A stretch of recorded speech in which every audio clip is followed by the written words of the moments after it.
These were the same types of muskets primarily used during the Revolutionary War almost a century before.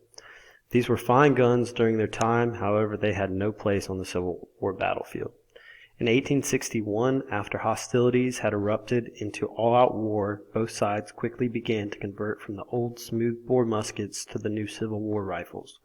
These were rifled muskets. The rifling in these new guns put a spin on the projectile as it left the barrel, which gave the rifle great accuracy, like throwing a football. The new rifles also used a new type of ammunition. Instead of the old round ball used in smoothbore muskets, the new rifled musket used a mini ball. Bayonets and swords, again, were still used frequently at the time. Moving into the Spanish-American War, the standard American long arm for Marines and Army troops was the Krag-Jorgensen bolt-action rifle. The volunteer cavalry carried the Krag carbine, and both of these were smokeless cartridges. The Gatling guns were also first seen during this time. These progressions in weapons not only increased the volume of rounds that could be fired, but also cut the time that it took to get them off. A number of new weapons were seen during World War I. Rifles with bayonets were still used and a part of every soldier's uniform. However, the presence of machine guns and heavier suited weapons began to hit the surface too. We also began to see the use of mortars and mines being used at this time. Lastly, flamethrowers were introduced at this time and wreaked havoc. Going into World War II, submachine guns hit the picture and changed war as we know it. Some of the most notable used weapons of World War II were the M1903 Springfield rifle, the Colt M1911 pistol, and the M1 Garand. Following World War II and the Korean War, a sometimes unappreciated fact is that at the start of the Korean War, the U.S. actually had no new conventional weapons due to the complete cessation of procurement for ground warfare following World War II. Notably, though, the most used light infantry weapons during war by the United States were the Garand, the basic soldier weapon of a U.S. infantryman, carbine 30 caliber rifle were also being produced in both semi-automatic and automatic models, and lastly, the 45 caliber pistol, which was equipped on every infantryman and standard U.S. side weapon. Moving into the Vietnam War, some of the most notable weapons were the 1911 AI, the M1 Garand, the M1A1, M2 carbines, M14 and M16 rifles, M2 HB machine guns, the T223 assault rifle, and Winchester Model 70 sniper rifles. Moving on to the war in Iraq and Afghanistan, the N2 50 caliber machine gun was the most used machine gun in U.S. hands. The M16 5.56 caliber rifle was also heavily used. The M4 carbine, the Beretta M9 pistol, and the MK19 grenade machine gun were all seen used heavily during this warfare. Now we go into the history of infantry ground transportation within the United States Army. Up until around World War I, the only true form of transportation, unless you were getting on a boat or train, was by foot or horseback. With that said, horseback was the main form of transportation through the Revolutionary War until World War I. Moving into World War I, with the creation of the automobile, there was some new means of transportation, but still very few. One of the most utilized military vehicles at the time was the Model T field ambulance, as pictured on the left. Moving into World War II, the progression of the assembly line and automotives helped to make vehicles more accessible for the military. In 1941, the creation of the 4x4 Jeep changed the game. The light vehicle made it very ideal for doing work in a field setting, plus the versatility of changing out parts quickly made it a favorite by the Army. Some of the other more notable vehicles introduced at the time and used in the war were the Dodge WC-54 ambulance, the CCKW hardtop, which was used mainly for transportation, and the white M3 half-track, which had half of a tank track on its backside to get through tough terrain. Moving in to the Korean War, a number of new vehicles were used.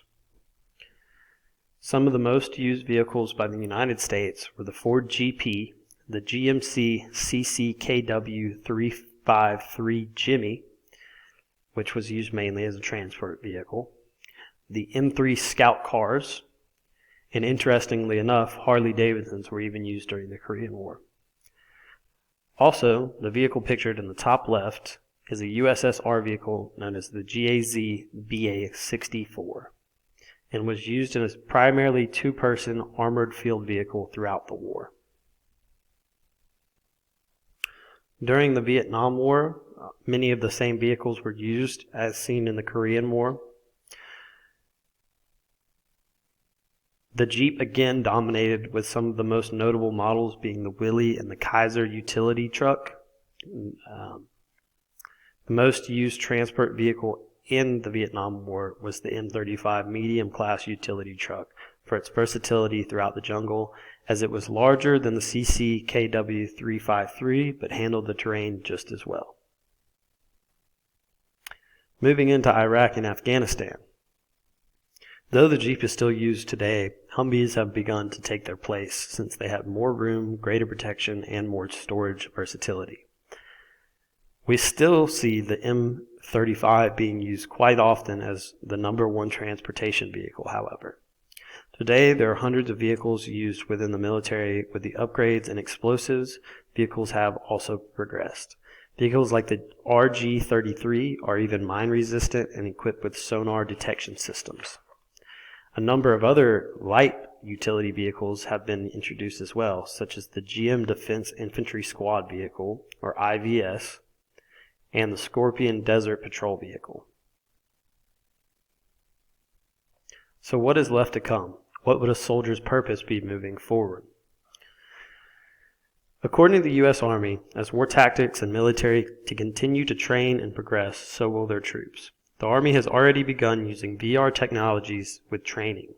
Using VR technology when training puts soldiers in real-time combat positions and can teach them how to properly react in an emergency rather than think in the moment. The Army of 2030 is said to have improved upon our long-standing commitment to the soldiers we serve, not only with gratitude for their sacrifices, but with investment in their future. In addition to investments in advanced education, comprehensive health and fitness, and development of skills that will benefit them for life, the Army is transforming the way we protect soldiers, civilians, and families from harmful behaviors.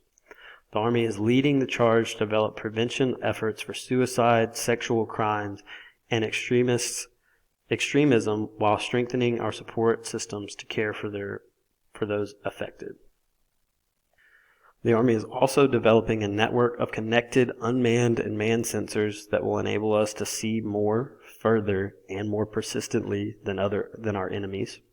We will deliver faster, more survivable fighting vehicles, including unmanned robotic systems able to deliver more firepower. We will deploy new missiles that are able to travel at hypersonic speeds, increasing the range and ability to avoid traditional air defense systems. Furthermore, we will harness the potential of high-energy lasers and microwaves from mobile short-range air defense systems. We are also innovating through experiments like Project Convergence to transform the Army into a data-centric force where commanders at all levels have the information they need to make decisions. And finally, we are transforming how we sustain the fight by rethinking how the Army provides logistics and sustainment support with lighter and more climate-resistant vehicles and headquarters. Moving into uniforms of the future, the evolution of the Army uniform is a slow process and can take up to 6 years, as every piece of equipment must be tested against all elements.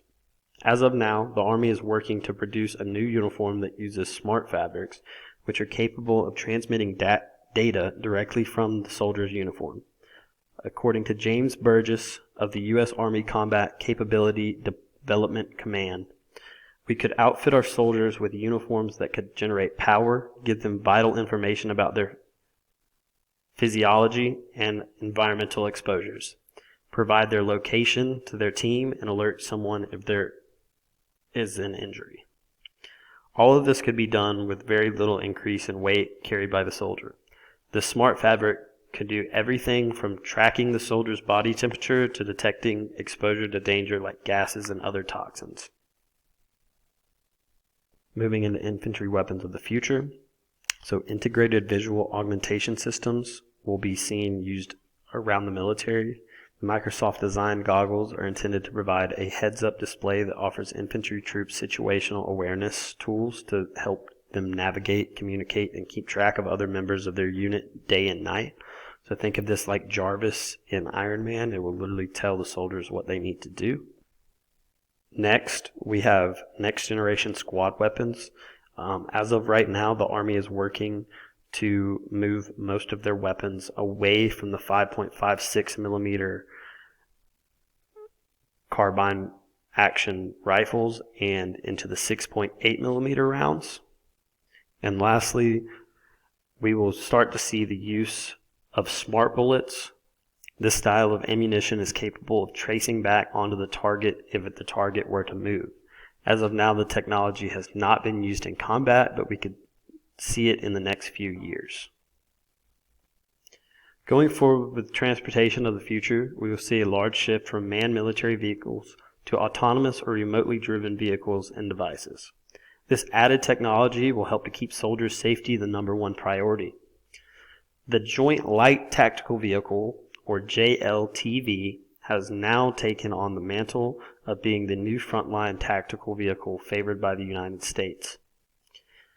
Also, in 2021, the Army invested nearly $1 billion in Stryker vehicle upgrades.